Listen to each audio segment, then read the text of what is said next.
ከሰሞኑ በተለያዩ ማህበራዊ ሚዲያዎች ላይ በተለይ ደግሞ በወንጌል አማኞች ዘንድ እጅግ መነጋገሪያ ሆኖ የነበረው ጉዳይ የኢትዮጵያ ቃለ ሕይወት ቤተክርስቲያን በነቢይ እዩ ጩፋ ላይ ያወጣችው መግለጫ ብዙዎች ሲቀባበሉት ነበረ። ለዚህም ደግሞ ምክንያቱ ነቢይ እዩ ጩፋ በደቡብ አፍሪካ በአንድ የቃለ ሕይወት ለንደን በምትባል የቃለ ሕይወት አጥቢያ ቤተክርስቲያን ላይ እንግዲህ ኮንፈረንስ አዘጋጃለሁ ማለቱን ተከትሎ የኢትዮጵያ ቃለ ሕይወት ቤተክርስቲያን እጅግ ከበድ ያለ ጥብቅ መግለጫን አውጥቶበት ነበረ። በዛሬው ዕለትም ነቢይ እዩ ጩፋ ደግሞ ሌላ ከባድ ምላሽን ሰጥቷል። ይህም በብዙዎች ዘንድ አነጋጋሪ ሆኗል። በቃለ ሕይወት ቤተክርስቲያን የወጣው መግለጫ እንደሚያሳየው እንግዲህ ከጥቂት ቀናት በፊት በማህበራዊ ሚዲያ ላይ ራሱን ነቢይ ብሎ የሚጠራው እዩ ጩፋ የሚባል ግለሰብ በደቡብ አፍሪካ ኢስት ለንደን በተባለ ከተማ በምትገኝ የቃለ ሕይወት አጥቢያ ቤተክርስቲያን ላይ እንደ አውሮፓውያኑ አቆጣጠር ከኖቬምበር 7 እስከ 9 2025 ዓ.ም ድረስ አድራሻውን ገልጾ መንፈሳዊ ጉባኤ እንደሚያደርግ ማስታወቂያ ሲናገርና ሰዎችን ሲጋብዝ ተመልክተናል ይላል የቃለ ሕይወት ቤተክርስቲያን መግለጫ። ይህንን ጥሪ የኢትዮጵያ ቃለ ሕይወት ቤተክርስቲያን የማታውቀውና የግለሰቡን አስተምሮም ሆነ የዘይትና ሌሎች ቁሳቁሶች ሽያጭ ልምምድን የማትቀበለው መሆኑ እየታወቀ በቃለ ሕይወት ቤተክርስቲያን ስም እንደዚህ አይነት ማስታወቂያ መሰራቱን አጥብቀን የምናወግዘው ተግባር ነው። ስለዚህ ኢስት ለንደን ቃለ ሕይወት ቤተክርስቲያንም ሆነ በሌሎች የቃለ ሕይወት አጥቢያዎች የግለሰብ የሚሰጠውን አገልግሎት የማንቀበለው መሆኑን እናሳውቃለን።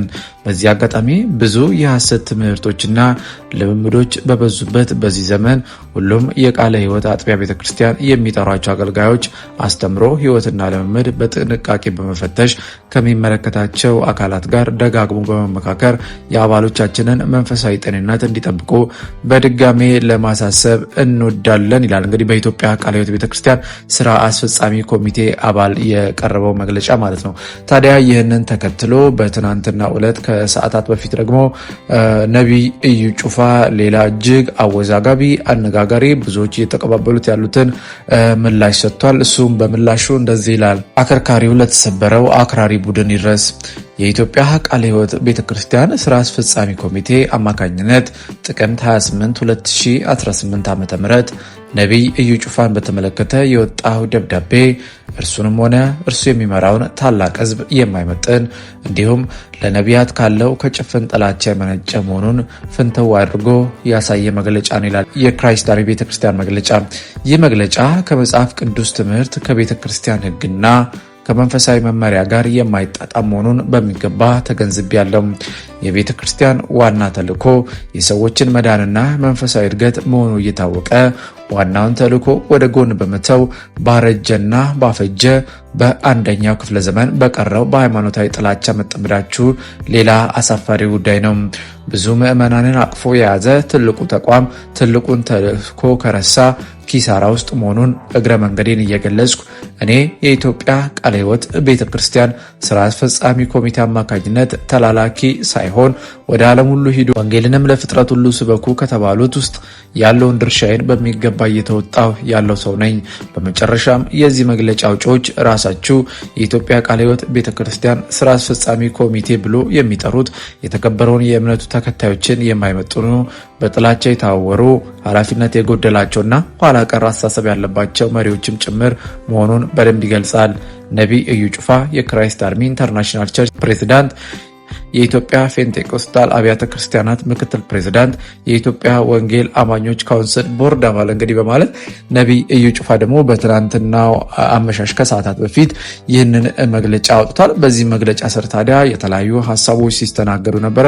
አንደኛው መግለጫህን ምን አለ በቅንነትና በማስተዋል ብታደርገው፣ ለምንድነው እንደዚህ አይነት ግብግብ ውስጥ የምትገቡት የሚሉ እንዳሉ፣ አንዳንዶች ደግሞ ነቢይ እዩ ጩፋ ማንም አያቆምህም በርታም የሚሉትን ተመልክተናል። እንግዲህ እየተመለከትናቸው ያሉ አንዳንድ ጉዳዮች በመንፈሳዊ በተለይ በወንጌል አማኞች ዘንድ እንደዚህ አይነት ውዝግቦች በተደጋጋሚ ጊዜ እያየን ነውና ለዚህ መፍትሄው ምን ይሆን የሚለው እንግዲህ ሌላ ጥያቄን የሚፈጥር ጉዳይ ሆኖ አሁንም ድረስ ቀጥሏል። እንግዲህ ከዚህ ከነቢይ እዩ ጩፋ መግለጫ በኋላ ደግሞ የቃለ ሕይወት ቤተክርስቲያን ሌላ መግለጫን ታወጣ ይሆን? እንዳገደችው ትቆይ ይሆን? ወይስ ደግሞ በመስማማት አብረው ይቀጥላሉ የሚለው እንግዲህ ሌላ ጉዳይ ነው። ነገር ግን ቃለ ሕይወት ቤተክርስቲያን በመግለጫዋ ላይ በግልጽ እንደተናገረችው ይህንን አስተምሮ በፍጹም አንቀበልም በሚል እንግዲህ አስረግጣ ነው የተናገረችው። ምክንያቱም እኛ የዘይት ሽያጭ እንደዚሁም አንዳንድ አስተምሮዎችን በፍጹም የማንቀበለውና በኢትዮጵያም ቃለ ሕይወት ቤተክርስቲያናት እንደዚሁም ደግሞ በዓለም አቀፍ ባሉ አጥቢያዎቻችን ጭምር ይህ በፍጹም የማይደረግና የማይታሰብ ነው ሲሉ እንግዲህ ከባድ መግለጫ ነው ያወጡት። ነቢይ እዩ ጩፋን በምላሹ እንደሰማችሁት ይህ በፍጹም ስህተት የሆነና ለነቢያት ያለ ጭፍን ጥላቻ በማለት ገልጾታል። ለማንኛውም ግን ይህ ኮንፈረንስ ይካሄዳል አይካሄድም የሚለውን የምናየው ቢሆን፣ ነገር ግን እንደ ቃለ ሕይወት ቤተክርስቲያን መግለጫ ከሆነ ይህ በፍጹም የማይካሄድ መስሎ ይታያል። ለማንኛውም ግን ይህንን ጉዳይም እየተከታተልን እናቀርብላችኋለን። ውድ የይሁን ሚዲያ ቤተሰቦች እናንተስ በዚህ ጉዳይ ላይ ምን ትላላችሁ? እያየናቸው ያሉ አንዳንዱ ዝግቦች መጨረሻቸው ምን ይሆን ከሚለው ሀሳብ ጋር የእናንተንም ሀሳብ ልትሰጡን ትችላላችሁ። እንደዚሁም በፕሮግራማችን ላይ ያላችሁን ማንኛውንም ሀሳብና አስተያየት ልትሰጡ እንደምትችሉ እየጠቆምን እኛም ደግሞ እናንተ ብትሰሟቸው ብታውቋቸው የእናንተን መንፈሳዊ ሕይወት ያነጻሉ፣ ይገነባሉ፣ እንደዚሁ መረጃን ይሰጣሉ ያልናቸውን ጉዳዮች በአዲስ አቀራረብና ይዘት ወደ እናንተ ይዘን መምጣታችን እንቀጥላለን። የምንለቃቸውን ቪዲዮዎች ላይክ እና ሼር ቻናሉን ደግሞ ሰብስክራይብ እያደረጋችሁ ቤተሰብ እንድትሆኑ እንጠይቃለን። በእርግጥ እናንተም በምንሰጣችሁ መረጃዎች አምናችሁና ፈቅዳችሁ 28,000 በላይ ሰብስክራይበርስ እንድንደርስ ስላገዛችሁን ምስጋናችን ላቅ ያለ ነው። እንደሁል ጊዜው ይህን ብትጨምሩ ይህን ብትቀንሱ እያላችሁ አበረታቱን እያለን በሚቀጥለው ብትሰሟቸው ብታውቋቸው ባልናቸው በመንፈሳዊ ዘርፍ በተፈጠሩ ጉዳዮች እስከምንገናኝ በያላችሁበት የዓለም ጥግ የጌታ ሰላምና ፍቅር ከሁላችሁ ጋር ይሁን እያልን በዚሁ ተሰናበትን። መልካም ጊዜ ይሁንላችሁ።